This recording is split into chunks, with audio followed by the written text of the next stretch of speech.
We're back, people, and today we're breaking down film on Deshaun Hand, newest Miami Dolphins defensive lineman. We got him right here. He's a very versatile piece. It's an interesting signing for sure. He's only 27 years old, coming out of Alabama, and he has that versatility. He's kind of his size. He's kind of a tweener where he can play pretty much any position you're asking for, where his hands in the dirt.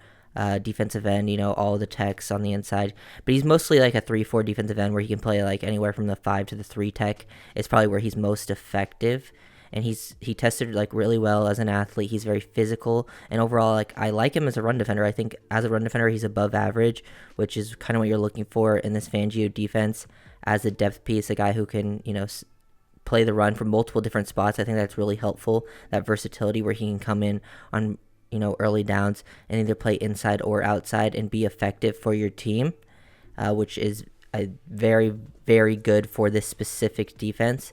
And then, like, the biggest thing with him is, like, the biggest question mark when it comes to Deshaun Hand is the injuries. Like, he's missed about as many games as he's played. Like, he's missed, like, 30-ish games. He only played 2 total snaps in 2022. So most of the films I'm going to be showing is from 2020 and 2021, where he made his solid impact versus the run. He's not a super overly productive player where he gets a bunch of tackles, sacks like that, but he just does his job, understands his responsibilities, and that's, pretty much all you're asking for a guy who's a depth piece and will only play, a handful of snaps each game. This is one of my favorite reps that I saw of him on film. Like, he really stood out as a run defender. This is him beating a double team versus the combo. Like, he gets active. Like, love the sort of effort motor he plays with. But then, as a 3 tech here, he looks like he might get one-on-one with a guard, but he sees this tackle sort of like blocking down on him, so he engages the guard sort of one-on-one. That's what you want to do when you're getting attacked by a double team. Really single out one of them, so like it's harder for them to get 2 hands on you, both guys. And then he drops, sort of to an anchor right here. You can see the power, good balance, and body control, because he's only on 1 foot here, and when you're on 1 foot, one of the guys is attacking your low hip, you should be completely taken off balance. But he shows off that athleticism, that play strength to get back to position. Then it just gets squared. He's in control of his gap completely, and then meets the running back right at the point of attack. Brings him back all the way into the backfield. Very, very impressive play versus the run from Deshaun Hand. We got Hand as like a 3 tech again. I think from like a 3 to like a 4 tech is where he's most effective.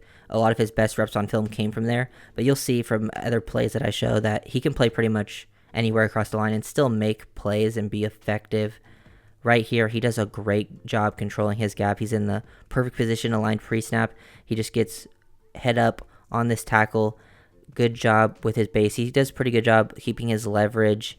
He knows how to use his length, and now he's just in complete control of this gap. So Drake is trying to cut this back off the back of his offensive lineman here, and you can see how he extends that left hand and then is able to get over the top and make the play across from the other gap. He can play that sort of 1.5 gap technique pretty effectively. Just get control of your primary gap and then come off, get to your secondary as well. Very high level work using that torque, combining his lower half with his upper half to make that play. Now we got Hand as the 1 tech right here, and we can just see him getting upfield quickly. I like, when he gets up into that interior, I like when he can just make that disruption to the backfield, be more of like a 1 gap penetrating type, and he just takes the center off the ball. You can see that burst and that power. Like, you can definitely see that he tested well. Just, can he stay on the field? He's more of like a 2-down player. He can come in and probably play versus the pass and not be like too bad, but it's just not enough there for you where you want that to be a huge part of his game. But just creating all of this space, he resets the line of scrimmage here and then forces Kamara to run into his O-lineman, basically cut back into help. Really effective play. He doesn't get anything on the stat sheet, but he's the one who really ended up destroying and blowing up that play in the backfield. We got Deshaun Hand right here, straight up on an offensive tackle, but he ends up getting blocked by a tight end 101 down in the red zone on the goal line, and he's just too powerful, too good at the point of attack versus the run to be blocked by a tight end. That's why, once you get him wider and he starts facing tackles and tight ends, he usually can overpower them, and then he can beat the interior guys with his quickness. That's sort of like the positive thing when you have that versatile tweener type of body type. And here, he does a really good job. He's very technically sound. His base is always pretty good. He plays with good knee bend, gets off the ball well with burst, and now he gets his eyes to the backfield. Once he gets control, his hands are in good positioning here. He creates space. You can see the torque extend throw him off with that right hand as well, and then meet the running back right there at the point of attack to stop him on the goal line for no gain. Here's his 2022 film. We're only going to show one play because he only played 2 total snaps. He gets a one-on-one with a guard right here to create disruption to the backfield. He can be disruptive at times as a pass rusher. It's just not very consistent. And then in his 2 snaps, I think he gets hurt on this play as well, but he's a 3 tech. He's sort of, stunting to the inside, taking over this A gap right here, and now he just squares up this offensive lineman. He has a little bit of momentum build up here.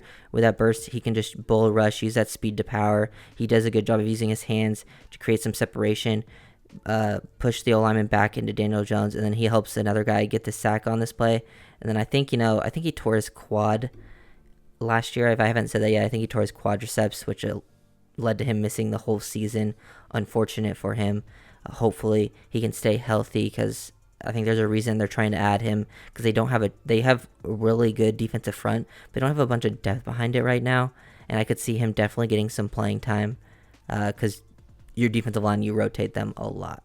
We got Deshaun Hand lined up, a little more outside, where he's on the outside shade of this offensive tackle as like maybe a 5 or a 7 tech there.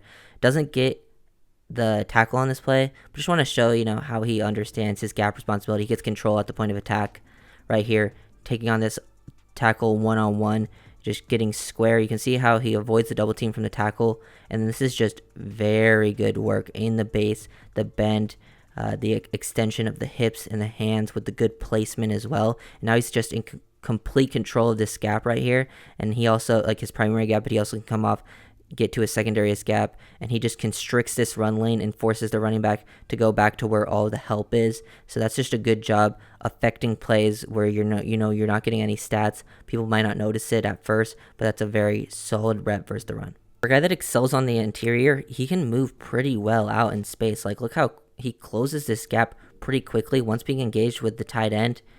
Just gets engaged with him one-on-one, gets control of this, and now once he's in control of this, he's getting his eyes to find the running back, watches him work to this cutback right here, and he gets down the line of scrimmage very quickly. He closes with lateral burst right there.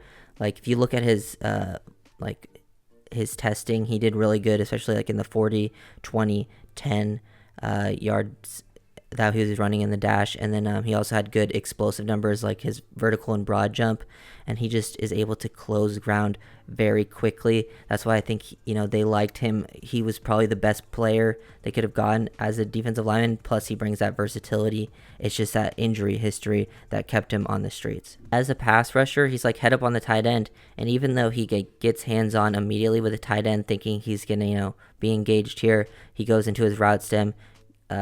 It ends up just sort of using a speed to power to force the offensive tackle back into the quarterback and make him get the ball out quickly. So he has, some ability where he can rush from multiple different spots. It's just that versatility part of his game that's so key, so huge.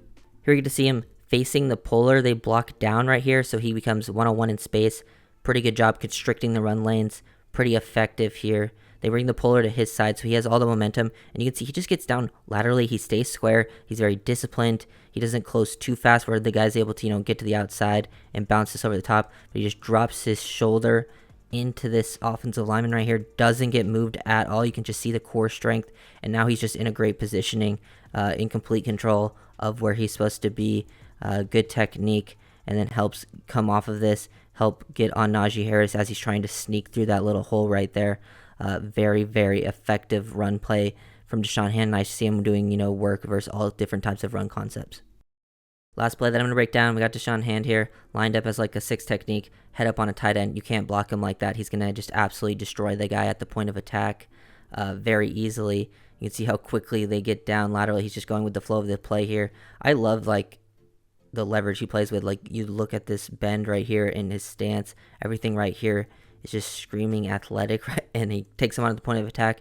See the power, blows him off the ball, complete control. He has high hand, low hand, very good hand placement, constricting that run lane, come off of it, force Najee to make multiple different cuts into the backfield. Pretty much has no chance. Even though he doesn't get a tackle here, he does a great job affecting this play again. From multiple different alignments, he can play inside, outside, interior. Always got his hand in the dirt, though. He's not like a stand-up outside guy. But he is a very effective run defender. I like this signing as a depth guy. Hopefully he can stay healthy. If he can stay healthy, like, he definitely will make sort of an impact and see the field, in my opinion. He definitely, unless he's still struggling from coming back from his previous injury, but in 2020, 2021, he's still only 27 years old as well. He can still be an effective player. I think he's a good fit for the Fangio scheme. As a run defender, they need guys who can stop the run in the interior and play multiple different spots. And I think he's an intelligent understanding of his role. Clearly, I think Fangio, just from listening to his interviews, values consistency. Guys who you don't always have to make the splash plays, but the guys who are just doing their job every down. And I think that's the type of player Deshaun Hand is. So if you guys enjoy this video, make sure to like, comment, subscribe, and see you next time. Peace.